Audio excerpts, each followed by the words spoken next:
제레미 리프킨이라고 하는 분은 제가 개인적으로 꽤 존경하는 분인데요. 지금으로부터 거의 30년 전에 대학원에서 석사 논문을 쓰면서 이분이 쓴 노동의 종말이라고 하는 책을 감명 깊게 봤어요. 그래서 꽤 오래됐잖아요. 근데 이분이 앞으로 로봇이 노동을 대체하고 사람들이 일할 거리가 많이 줄어들고 대신 이제 사람들은 로봇이 벌어준 돈을 가지고 어떻게 잘 써야 되는가를 연구를 많이 해야 될 것이다. 그런 이야기를 해서 야, 이거 신기하다 그랬는데 요즘 그대로 돼가고 있는 것 같고요. 이분이 이제 종말에 대한 이야기를 많이 했어요. 또 육식의 종말이라고 하는 책을 쓰면서 앞으로 그 고기 먹는 세대가 좀 지나가고 채식하는 세대가 좀 올 것이다. 이런 이야기라든지 그러면서 이제 한 10년 전에는 공감의 시대라고 하는 책을 썼는데 최근에 쓴 책도 아닙니다. 근데 이제 우리나라에서 이제 좀 많이 보편화되고 있는 것 같아요. 아마 시대가 시대라서 그런 것 같아요. 근데 제레미 리프킨이라고 하는 이분한테는 중요한 본인의 아이디어가 하나 있습니다. 뭐냐면은 역사는 발전하고 그리고 계속해서 좋아질 것이다 하는 이런 그 아이디어를 가지고 있고, 그리고 이제 이 사람이 또 가지고 있는 중요한 아이디어 하나는 뭐냐면요, 우리 인류 역사는 공감의 역사라 이렇게 이야기를 해요. 뭐냐면은 이 사람들에게는 본능적으로 다른 사람이나 또는 자연과 공감하고자 하는 그런 그 본능이 있다고 하는 거죠. 그래가지고 이 본능이 있기 때문에 이 역사가 확대가 됐고 서로 이 공감을 통해 가지고 역사가 이렇게 발전이 됐다고 이분은 생각을 하는 겁니다. 그런데 이제 이분이 특별히 이 시대를 공감이 필요하다고 하는 이야기는 어떤 거냐면은 이 공감이 인류 역사를 발전시키는 원동력이었는데 그렇게 해왔는데 이 몇 가지 그 사상들이 공감을 방해했다는 건데요. 이분이 이제 주장하는 몇 가지 사상 중에 특별히 두 가지는 어떤 거냐 하면은 일단 하나는 그 프로이드가 공감을 방해했다고 생각을 합니다. 프로이드는 특별히 이제 그 성적인 욕망, 그 리비도 이걸 사람들이 충족을 인간의 본능으로 본 거잖아요. 사실 이제 그게 그때 당시에는 프로이드가 그런 이야기를 해가지고 사실 금기시되는 단어였거든요. 사람이 성적인 존재다. 아직까지 그 기독교 전통이 지배적인 서양 세계에서는 말하기가 힘든 이야기였는데 일단 그 이야기를 꺼내놓고 나니까 이게 도화선이 돼가지고 그것이 이제 마치 진리인 것처럼 받아들여지고 오늘날에도 사람의 주요 본능 가운데 하나가 성적인 본능이라는 이야기가 거기서 시작이 됐어요. 그게 옳다 그러다를 떠나가지고 그러면서 이제 심리학을 하는 사람들은 어쨌든 프로이드를 심리학의 아버지라고 생각을 해요. 해서 이게 이제 그러다 보니까 심리학자들이나 또는 그 사회학자들이 프로이드의 이론을 따라가지고 사람은 성적인 동물이야. 그 사람이 어떤 아이디어를 가지고 사느냐에 따라서 그것이 그런 것처럼 여겨지지 않습니까? 오늘날 우리 사회에서 미투 심각한데 이것도 아마 이제 그런 영향의 한 부분이 아닐까 저는 생각을 합니다. 그 다음에 또 하나의 이 공감을 못하게 한 아이디어는 어떤 거였냐 하면은 다윈의 영향이 컸다고 이렇게 이야기를 합니다. 다윈이 진화론을 이야기하면서 적자 생존이라는 이야기를 했잖아요. 약육강식에 대한 이야기를 하고, 그거는 공존하는 게 공감하는 세상이 아니고, 그야말로 경쟁 또는 전쟁, 심지어는 적자 생존을 하다 보니까 이런 그 공감하고는 전혀 동떨어진 그런 세상을 만들었다고 하는 거죠. 그래서 저도 이게 부분적으로는 이 부분에 상당히 동감을 해요. 그래서 이제 오늘날 우리 학교 교실이 또는 우리 사회가 경쟁하는 사회잖아요. 그게 이제 다윈의 진화론 쪽에 영향이 컸다. 그래서 그 프로이드의 영향과 다윈의 영향 이런 것들이 공감하면서 발전해온 세상을 후퇴시키거나 심지어는 저 완전히 그냥 그 자칫하게 되면은 망할 수 있는 길로 가게 했다고 이 제레미 리피키는 주장을 하면서 이거 다시 원위시켜야 된다. 원위시키려면은 사람이 다시 공감하고 소통하는 세상으로 가야 된다. 이거는 어떤 그 선택의 그 부분이 아니고 안 그러면 세상은 이제 망한다. 이렇게 이야기를 하는 겁니다. 사실 공감하지 못하는 세상은 자꾸 그 전쟁하고 서로 싸우고 자기 이기적인 자기 주장만 하다 보니까 그런 그 결론에 이를 수가 있다고 이제 생각이 들어요.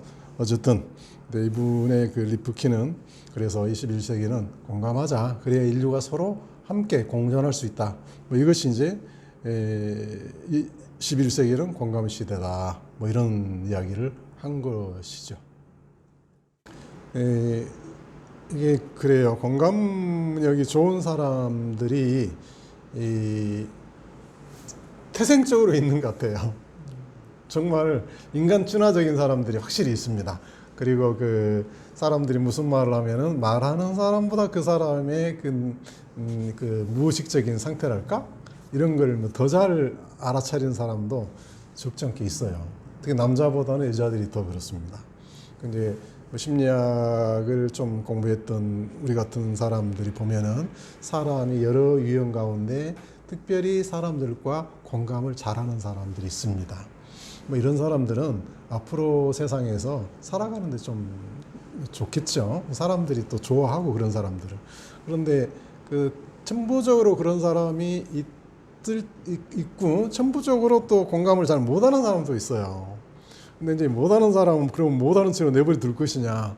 뭐 그럴 수는 없잖아요. 근데 이런 사람들을 향해서는 공감을 좀 잘 할 수 있는 그 이렇게 어떤 훈련이나 교육이 필요하다고 생각을 하는데 어쨌든 훈련 받아서 됐건 또는 태생적으로 됐건 간에 공감을 잘하는 사람들에게는 몇 가지 특징이 있습니다. 참고로 나는 사람들하고 공감을 잘 태생적으로 못하는 사람이에요. 못한 것을 보니까 내가 어느 날 깨닫고 나도 그럼 공감을 좀 해야 되겠다. 일단 내가요 보니까 아내하고도 공감을 잘 못하고 있지, 애들하고도 공감 못하고 그냥 내 일방적으로 하고 있지, 심지어는 내가 일하는 곳에서마저도 내 그 사람들 의견을 듣기보다는 내 그냥 주장만 하고 있지 이러는 거예요. 안 되겠다 싶어가지고 공감하는 방법들을 많이 이제 훈련도 하고 이제 배우게 됐는데 어쨌든 공감 잘하는 특성은 이런 것 같아요. 일단 다른 사람의 말을 굉장히 주의 깊게 듣습니다. 그리고 내가 많이 말하려고 하기보다는 말을 많이 들으려고 네, 많이 들으려고 해요. 그리고 심지어는 말을 하고 싶어도 애써서 참아요. 참고 그리고 이제 들으면서 그 사람의 말에 반응을 잘하더라고. 뭐 우리가 뭐 방송이나 이런 거 할 때도 보면 심지어 늘 보면은 박수부대를 데리고 다니잖아요. 그런 것처럼 그 이야기를 할 적에 반응을 해줄 적에 말하는 사람은 신기하게 말이 더 잘 돼요. 그리고 이제 하고자 하는 것들이 더 이렇게 명확해지고 허공에 대놓고 말하는 것하고 또 들어야 될 사람이 있는데 그 사람이 반응을 해주는 것하고 좀 다르잖아요. 그래서 반응을 잘하더라 하는 것. 그 다음에 하나는요, 공감을 잘하는 사람은 사람의 특징에 대해서 좀 다양성을 인정을 해요. 뭐 이 사람이 이런 소리하고 저 사람이 저런 소리하고 한 것을 그 사람이 이 사람이 너는 이렇게 하는데 너는 이렇게 이야기해 그러지 않고 네 의견도 맞고 네 의견도 맞고 네 의견도 맞구나. 그러면 그걸 어떻게 함께 조화롭게 같이 갈 수 있을까 하는 그런 생각을 하는 거예요. 공감을 잘하는 사람들의 특징이 이제 그러더라고요. 그러면서 사람을 일방적으로 대하는 게 아니라 사람마다 그 사람에 맞춰서 대하는 그런 것도 태도랄까요? 이런 걸 알아. 그게 이제 본능적으로 알 수도 있고요. 훈련돼서 알 수도 있는데 이게 이제 공감 잘하는 사람들의 특징. 잘 듣고 반응을 잘하고 또 이제 그 사람의 그 어떤 특성들을 알아서 거기에 맞게 좀 대해줄 줄 알고 그 사람의 다양성을 인정해 줄 알고 이런 것들이 그 공감을 잘하는 사람들의 특징 같아요. 공감과 소통이 필요한 영역은 어느 한두 분야가 아니라 우리 삶의 전 영역이라고 생각을 합니다. 네, 첫 번째 영역은 자신과의 공감과 소통이 가장 필요해요. 사실 자기와 소통하고 자기를 공감하지 못하는 사람은 세상과 공감하는데 정말 어렵거든요. 그런데 의외로 사람들이 자기하고 공감하기를, 자기하고 소통하기를 어려워하거나 안 하는 분들이 되게 많습니다. 자기하고 소통한다, 공감한다 하는 것은 내 안에서 일어나고 있는 느낌이나 또는 생각이나 이런 것들을 들여다볼 수 있고 또 내 정체성에 대해서 나는 누구지? 또 내가 해야 될 일이 뭐지? 또 뭐 이런 것들을 물어보면서 거기에 대한 대답을 스스로가 내리잖아요. 그리고 또 이제 자기를 소중하게 여기는 마음, 자아 존중감이라고 할까요? 뭐 세상에 하나밖에 없는 나 아닙니까? 그리고 나를 내 모습 이대로 수용해 줄 수 있는 것. 사실은 내가 나를 수용하지 않고 내가 나를 좋아하지 않으면 다른 사람이 나를 안 좋아해요. 그래서 자기를 귀중하게 여기고 어쨌든 자기하고 소통하고 공감할 수 있는 역량은 어쩔 수 없이 스스로가 갖춰가야 되는 것 같습니다. 그런 시간들이 좀 자기에게 필요하고요. 뭐 그 다음에는 이제 다른 사람들과의 공감과 소통이죠. 사람들과의 공감과 소통을 위해서도 뭐 잘 듣는다거나 또는 반응을 잘 해준다거나 또는 그 사람의 형편을 내가 깊이 좀 이해를 해준다거나 또 무조건적인 뭐 긍정을 통해서 사람과 가까이 한다거나 이런 과정들을 통해서 다른 사람과 공감하고 소통하는데 좀 게을리하지 말았으면 좋겠다 하는 것이고요. 또 이제 그 공동체와 공감과 소통이 있어요. 그 사람들 어쨌든 가족이라는 공동체 또는 학생들 학교라는 공동체 그리고 이제 직장 다니는 사람들은 직장이라는 공동체 우리는 이제 국가라는 공동체 여러 공동체가 있는데 많은 경우에 자기 공감이 안 되는 분들의 특징이 공동체와 공감도 잘 안 되더라고요. 공동체에 대해서 불평이 많아요. 또 나라에 대해서 불평이 많아. 근데 나는 우리나라가 굉장히 좋은 나라로 생각하거든요. 뭐 세계적으로 좋은 나라라고 생각하는데 이 좋은 나라를 계속해서 이렇게 나쁘게 이야기하는 사람들이 생각보다 많은 건 뭐냐 했을 적에 국가와 공감을 못하는 거죠. 공동체와 공감 능력이 많이 떨어지는 거죠. 아마 이제 혼자 살아가는 폐쇄형의 사람들에게 이런 부분이 좀 많이 있는 것 같긴 해요.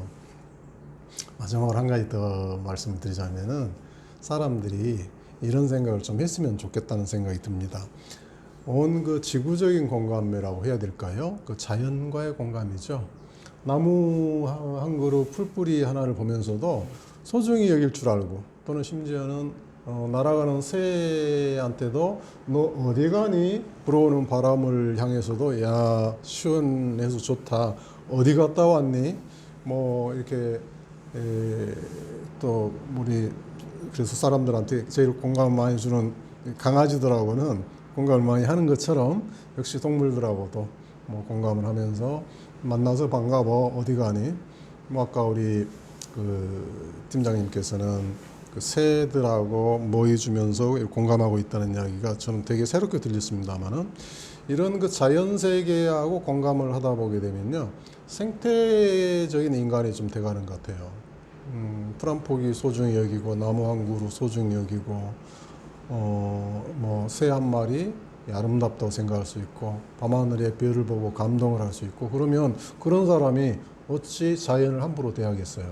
어찌 이 생태를 소중히 여기지 않겠어요? 자연보호, 생태계 보호라고 하는 것이 저는 보호해야 되는 게 아니고 그것들과 공감하면서 소통하면서 서로 말을 걸어보면서 나무가 하는 말을 좀 들어보고 뭐 날아가던 새가 하는 말을 좀 들어보고 지나가는 바람이 하는 바람의 소리도 좀 들어보고 이러면서 공감을 할 적에 이 공감과 소통이 전 영역에서 걸쳐서 좀 발전이 되고 사람의 삶이 좀 풍성해지고 아름다워지지 않겠어요? 공감과 소통이 공동체나 가정에 얼마나 큰 영향을 미치나 하는 것을 사실은 그 실험을 좀 이것을 해봤는데 어떻게 했냐면 캐나다에서 처음으로 이것을 했던 겁니다. 캐나다가 워낙이 복잡한 사회 아닙니까? 이 나라 저 나라 사람들이 와서 모여 사는 세상이 캐나다, 미국 이런 쪽인데 그쪽에서 다문화 일찍부터 다문화 나라죠. 그러다 보니까 갈등이 많고 또 공감 소통이 잘 안 되고 말이 안 통하고 하니까 어떻게 우리가 서로 잘 살아갈 수 있을까? 우리나라로서는 단일 민족이라고 하는 사람들한테는 생각하기 어려운 것들 같아요.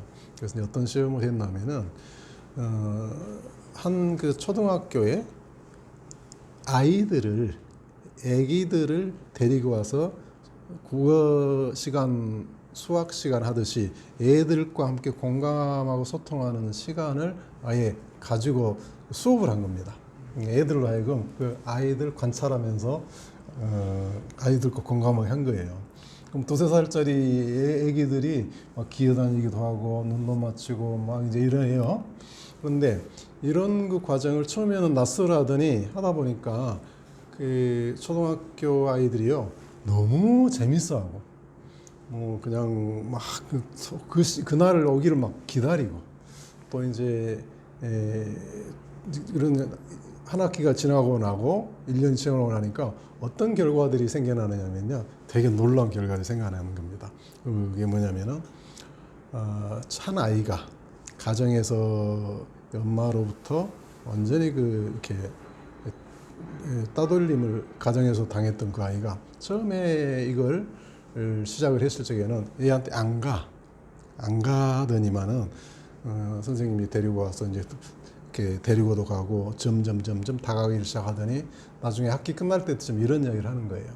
선생님, 나도 좋은 가정을 이룰 수 있을까요? 이런 이야기도 하고요. 그리고 이제 거기 유난히 이제 자꾸 미혼모들이 많이 발생하는 나라 중에 하나인데 이 프로그램이 계속 진행이 되면서 미혼모들이 현저하게 줄어들고 또 이제 학교에서는 왕따 같은 것도 현저하게 줄어들고 또 이제 폭력이 거의 사라지고 이런 그 놀라운 그 일들이 이제 가정이나 또 학교나 이런 데서 공감 교육을 실시했더니 일어나는 거예요.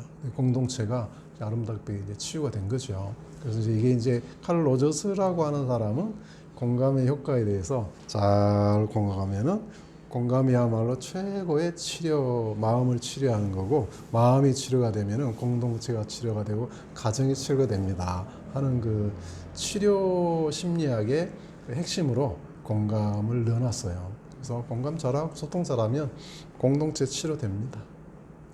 좀 중요한 그 약보다 훨씬 좋은 그런 치료제입니다. 리더들에게 공감과 소통이 이제 필요한 시대가 정말 됐습니다.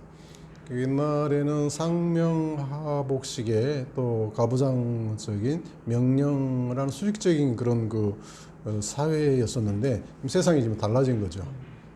수평적인 세상이 됐고 공감하지 않는 그 지도자들에 대해서는 잘 따르지 않는 이제 세상이 이제 된 거예요. 근데 이런 것이 가시화된 게 2008년도에 미국 대통령 선거 때 민주당 후보 경선대 과정에서 특이한 일이 있었습니다. 뭐냐면은 언론 그 여론조사 과정에서 처음으로 들어간 항목인데 이 대통령의 자질 중에서 중요한 자질이 뭐냐 했을 때 그 시민사회라든지 이런 데서요 공감 능력 이런 것이 들어갔어요. 공감하는 사람이 지도자가 돼야 된다고 하는 거죠. 그런데 어처구니 없게도 뭐 정치하는 그 정치 평론가들이라든지 정치학자들이라든지 이런 사람들은 그거에 대해서 침묵했습니다. 시민들은 그 요청을 하는데 공감하는 사람이 정말 필요하고 중요하다고 생각하는데 오히려 지도자들이나 그 여론을 주도하는 학자들이나 이런 사람들은 거기에 대해서 몰랐던 거예요. 알고 침묵했을 거라는 생각은 하지 않습니다만은 그래서 이제 참 신기하게도 공감이 너무너무 중요한 요소다 하고 시민사회가 주장을 했던 그때에 그 오바마가 대통령이 당선이 됐어요. 그러면서 이제 오바마는 공감을 자기 정치 철학의 가장 그 첫 번째 나왔던 사람입니다. 뭐 이제 이 사람이 이제 정책을 위반하는 과정에서 뭐 이제 대통령으로서 이렇게 합시다 저렇게 합시다 할 수 있는 부분이 있었을 법한데도 불구하고 항상 참모들을 모아서 불러 모아서 자 이거 어떻게 하면 좋겠습니까 하고 같이 이런 공감의 장을 반드시 만들었다고 이제 그래요.